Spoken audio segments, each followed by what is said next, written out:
উলামায়ে কেরাম শুনো, রাসূল সাল্লাল্লাহু আলাইহি সাল্লাম বলেন, মান ওয়াক্কারা সাহিবা বিদআতিন ফাকাত আনা আলা হাদামিল ইসলাম।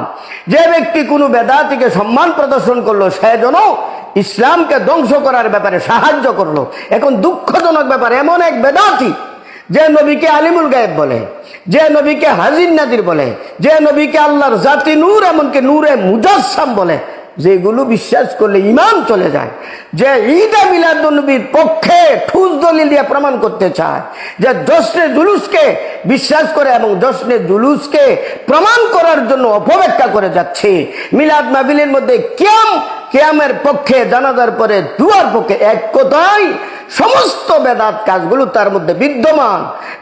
এরপরে মানুষের কাফের বানাইবার লাগে তো এর কাছে মিশিং আছে, ওটু মিশিং। ওটু মিশিং মানে টপ করে আমর সব হিসাব সব ওটু কাফের, ওটু কাফের, ওটু কাফের। নিঃসন্দেহে সে একজন বেদাতি। এই বেদাতিকে লইয়া উলামায়ে কেরামের নাচানাচি।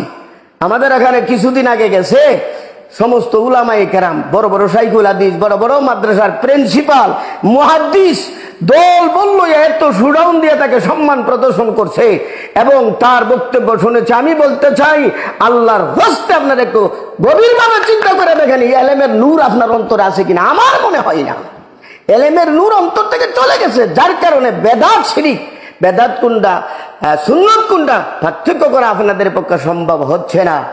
সম্মানিত ভাইয়েরা, বিশেষ করে হযরত উলামায়ে কেরামগণকে বলছি, দুঃখে আজকে কয়েকটা কথা বলবো। বেদাতি যারা আছে, বেদাতিদের সাথে আমাদের সম্পর্ক কি হতে হবে, কেমন হতে হবে? বুখারী শরীফের হাদিস আছে, ইযা ফাতাকাল হায়াউ ফাফআল মা শিতা। লজ্জা শরম হায়া যদি তোমাদের থেকে উঠে যায়, যা খুশি তা করতে পারবা।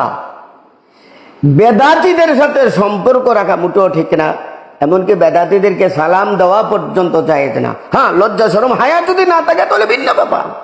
বেদাতের ব্যাপারে আমি বলতেছি, বেদাত কাকে বলে ওইদিকে যাচ্ছি না। ইবনে মাজাহ শরীফ 6 পৃষ্ঠা 6 নম্বর নিষেধ থেকে 6 নম্বর লাইনে হাদিসটা, যদিও এই ব্যাপারে হাদিস নিয়ে মন্তব্য আছে, সহায়ক যেহেতু অনেকগুলো আছে। হাদিস শরীফে রাসূল সাল্লাল্লাহু আলাইহি সাল্লাম বলে, হাদাসানা দাউদ ইবনে সুলাইমান আল আসকারী কালা হাদাসানা মুহাম্মদ ইবনে আলীন কালা হাদাসানা মুহাম্মদ ইবনে মিহসানিন আন ইব্রাহিমা আন আব্দুল্লাহ ইবনে দাইলাবী আন হুযায়ফা রাদিয়াল্লাহু তাআলা আনহু। এই হলো হাদিসটা ইবনে মাজাহ শরীফ 6 নম্বর পৃষ্ঠা নিচের থেকে 6 নম্বর লাইনে। এই সহায়ক হিসেবে হাদিসটা দিচ্ছি। রাসূল সাল্লাল্লাহু আলাইহি ওয়াসাল্লাম বলেন, লা ইয়াকবালুল্লাহু লিসাহিবি বিদআতিন লা সাওমান ওয়ালা সালাতান ওয়ালা সাদকাতান ওয়ালা হজ্জান ওয়ালা উমরাতান ওয়ালা জিহাদান ওয়ালা সারফান ওয়ালা আদলান ইয়াখরুজু মিনাল ইসলামি কামা তাখরুজু শারাতু মিনাল আজিন। নবীজি বলেন, বেদাতীদের কোনো আমল কবুল হবে না, না নামাজ, না রোজা, না হজ, না যাকাত, না পর্দা, না ফরজ, ওয়াজিব, মুস্তাহাব, কিচ্ছু কবুল হবে না। বেদাতীরা বেদাত করার কারণে ইসলাম থেকে এমন ভাবে আউট হয়ে যায়, বের হয়ে যায়, যেমন ভাবে আটার খামিরার মধ্যে যদি চুল পড়ে যায়, চুলটারে টান দিয়া বের করলে চুলের মধ্যে যেমন কোনো আটার অংশ থাকে না, ধুইয়া মুচ্ছা বের হয়ে যায় এই বেদাতি। নাম্বার 2, হযরত রাসূল সাল্লাল্লাহু আলাইহি ওয়াসাল্লাম বুখারী শরীফ 21 পৃষ্ঠা, ইমাম বুখারী বলেন, হাদাসানা আল মুক্কি ইবনে ইব্রাহিম কালা হাদাসানা ইয়াজিদ ইবনে আবি উবাইদি আন সালামাতা হুয়া ইবনুল আকওয়া কালা নবী সাল্লাল্লাহু আলাইহি ওয়াসাল্লাম মাইয়াকুল আলাইয়া মা লাম আকুল ফালিয়াতাবাওয়া মাকাদাহু মিনান নার। অর্থ কি, যারা বেদাত কাজ করবে, বেদাত কাজ যারা করবে তারা যেন জাহান্নামে তাদের ঠিকানা বানিয়ে নেয়। অর্থাৎ মরবো একদিক দিয়া, জাহান্নামে ডুববো আরেক দিকে। এলো 2টা। নাম্বার 3, রাসূল সাল্লাল্লাহু আলাইহি ওয়াসাল্লাম বলেন, মাবতাদা কওমুন বিদআতান ফি দীনিহিম ইল্লা নাযাল্লাহু মিন সুন্নাতিহিম ইসলাহা সুম্মা লা ইউঈদুহা ইলাইহিম ইলা ইয়াউমিল কিয়ামাহ। একটা বেদাত দুনিয়াতে চালু হয়ে গেলে এই পরিমাণ সুন্নত আল্লাহ আসমানে উঠে নেন, কিয়ামত পর্যন্ত এই সুন্নতকে দ্বিতীয়বার দুনিয়াতে পাঠাননি। আরেকটা হাদিস হলো, রাসূল সাল্লাল্লাহু আলাইহি সাল্লাম বলেন, সবগুলো মিশকাত শরীফের মধ্যে রয়েছে, ইন্নাল্লাহ হাজাবাত তাওবাতা আন কুল্লি সাহিবি বিদআত। প্রত্যেক বেদাতীদের জন্য তওবার দরজা বন্ধ হয়ে গেছে। কেন?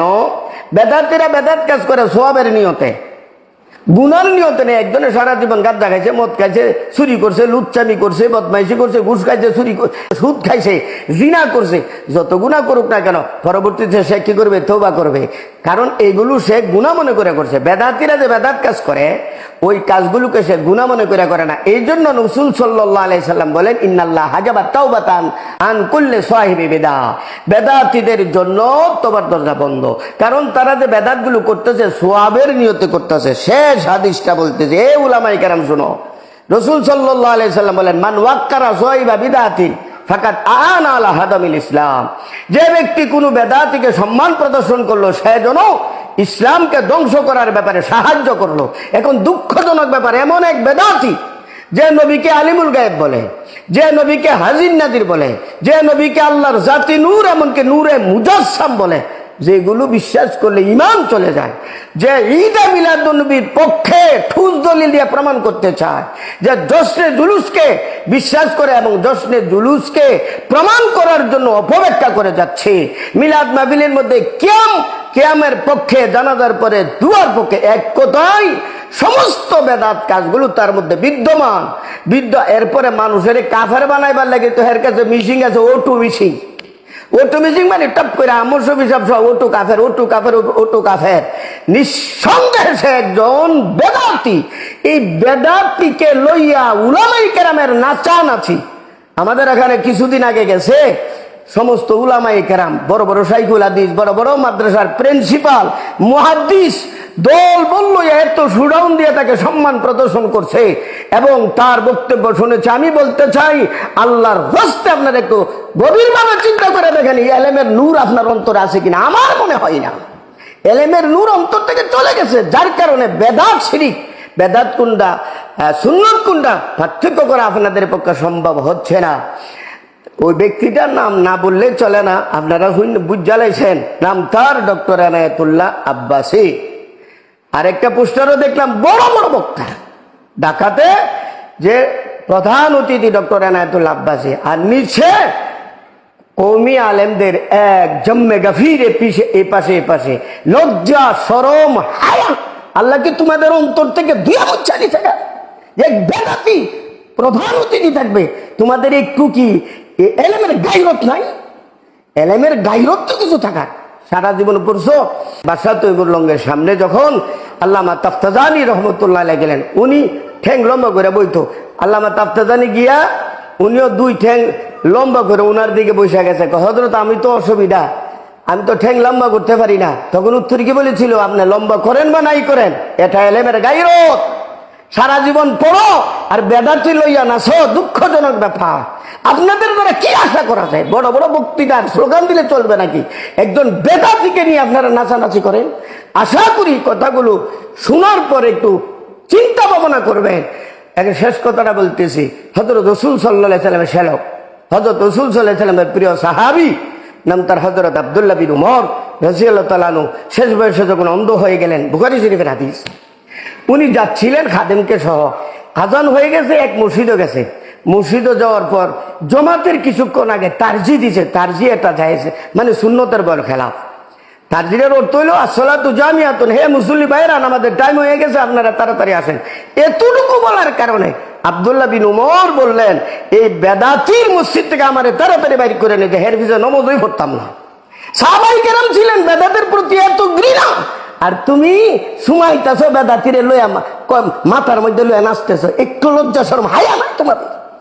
আরেক কথা বলতেছি, রাসূল সাল্লাল্লাহু আলাইহি সাল্লামের কাছে, মিশকাত শরীফের হাদিস, হ্যাঁ, আব্দুল্লাহ বিন উমরের কাছে এক ব্যক্তি আয়েশা বলতে, হযরত অমুক ব্যক্তি আপনারা সালাম জানাইছে। আব্দুল্লাহ বিন উমর বলছেন, সালাম তো জানাইছে ঠিক, আমি শুনতে পাচ্ছি সে নাকি বেদাত চালু করে দিয়েছে। যদি বেদাত চালু করে দিয়ে থাকে, আমার পক্ষ থেকে জবাবি সালাম তাকে পৌঁছাইবা না। আমি যে সালামের উত্তরটা দিছি এটা তাকে পৌঁছাইবা না। সাহাবায়ে কেরামগণ বেদাতের প্রতি এত ঘৃণা ছিল। আজকে আমাদের কওমি মাদ্রাসা শাইখুল হাদিসরা, বড় বড় মাদ্রাসার প্রিন্সিপাল মুফতি সাহেবরা, মুহাদ্দিসরা এই বেদাতে নিয়ে দৌড়াদৌড়ি করার পিছনে রহস্যটা কি আমার বুঝে আসে না। আল্লাহ আমাদেরকে বুঝবার তৌফিক দান করুক। আমিন। আসসালামু আলাইকুম ওয়া রাহমাতুল্লাহ।